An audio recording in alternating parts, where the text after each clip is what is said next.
తల్లి కడుపు చూస్తుంది, పెళ్ళాం జేబు చూస్తుంది అని ఓ సామెత ఉంది. అందరూ అలా ఉంటారని కాదు, కానీ సాధారణంగా లోకంలో మగవాళ్ళ అనుభవాలు. తల్లి ఎంతసేపు ఏమిటంటే తల్లి కూడా జేబే చూస్తుంది, వాళ్ళ ఆయన జేబు చూస్తుంది, కొడుకు జేబు చూడదు. సమస్య అది. వాడు ఎవరు కావడం, కానీ కొడుకు దగ్గరికి వచ్చాక ఆవిడ దృష్టి వేరు. అందుకని కొడుకు సంపాదన తీసుకోవాలని తల్లి అనుకోదు. ఏవాడు తాలకి ఏం సంపాదిస్తున్నాడు అమ్మా అంటుంది.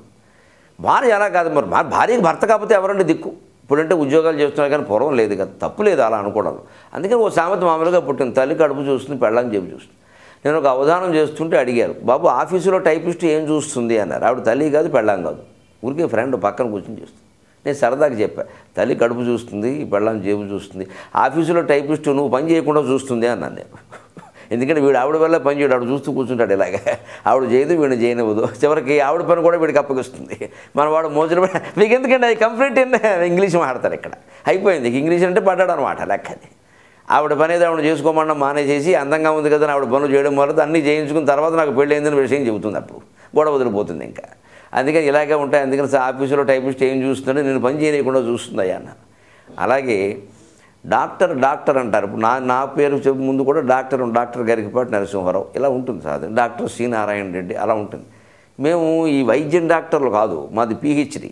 నేను జానపద సాహిత్యం, మౌఖిక సాహిత్యం అనే పేరు మీద దాని మీద పరిశోధన చేసాం. ఏదో ఎన్టీ రామారావు గారు ఇదిగో ఈ పథకాలన్నీ ఇచ్చాడు మహానుభావుడు, ఏ లోకంలో ఉన్నా చల్లగా ఉండాలి, ఆయన చెయ్యి మంచిది, స్వర్ణాభరణాలన్నీ ఇచ్చాడు. ఎందుకంటే అక్కడ తెలుగు విశ్వవిద్యాలయంలో యూనివర్సిటీ ఫస్ట్ రావడంలో ఆయన ఆశీర్వదించి ఇచ్చాడు. ఆయన హస్తవాసి మంచిది. తర్వాత ఏదో బంగారం రావడమే కానీ మళ్ళీ అమ్మేసే స్థితి ఎప్పుడూ రాలేదు. అందుకని అది ఆ పథకాలు అలా చేసిన వాళ్ళని కూడా డాక్టర్ అంటారు. కొందరు గౌరవ డాక్టరేట్లు ఇస్తారు, వారికి 2 అక్షరాలు పెడతారు, గౌడ అని పెడతారు. గౌరవ డాక్టరేట్ కదా మరి.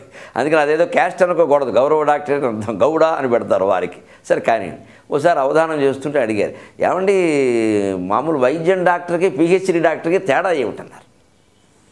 అంటే ఏం లేదబ్బాయి, వైద్యం డాక్టర్ చెయ్యెట్టుకుంటాడు జనం చూడడం కోసం, మేము కాళ్ళు ఎట్టుకుంటాం, మేము చెప్పేది వినమని, పుస్తకాలు చదవమని, అంతే తేడా. మాకంటే వాడేనయం. పైగా చెయ్యి పట్టుకుంటే ఉందా, మళ్ళీ వదిలితే ఉందా, డబ్బులు వసూలు చేస్తాడు. వాడు మన చెయ్యి పట్టుకుని మన ఏం అడగకపోతే డబ్బులు అడుగుతాడు. మేము అలా కాదండి, వాడు కాళ్ళు పట్టుకుని పుస్తకం అంతా చదివి వినిపించి ఏమి అడగకపోగా విన్నావు అదే చాలులే అంటాం. శ్రోత దొరకడమే మాకు ఎక్కువ. అందుకని మా పిహెచ్డీ కంటే అదే నేను సంపాదించే పిహెచ్డీ దీను, ఖర్చు పెట్టే పిహెచ్డీ ఇది, దీనికి ఎందుకులే అన్నాం. ఇలాగ జీవితంలో ఎన్నో పరిశీలించుకుంటే చాలా సరదా విషయాలు తెలుస్తాయి. మళ్ళీ వారం కలిసి మరికొన్ని చెప్పుకుందాం. అంతవరకు తెలుగులో మాట్లాడదాం.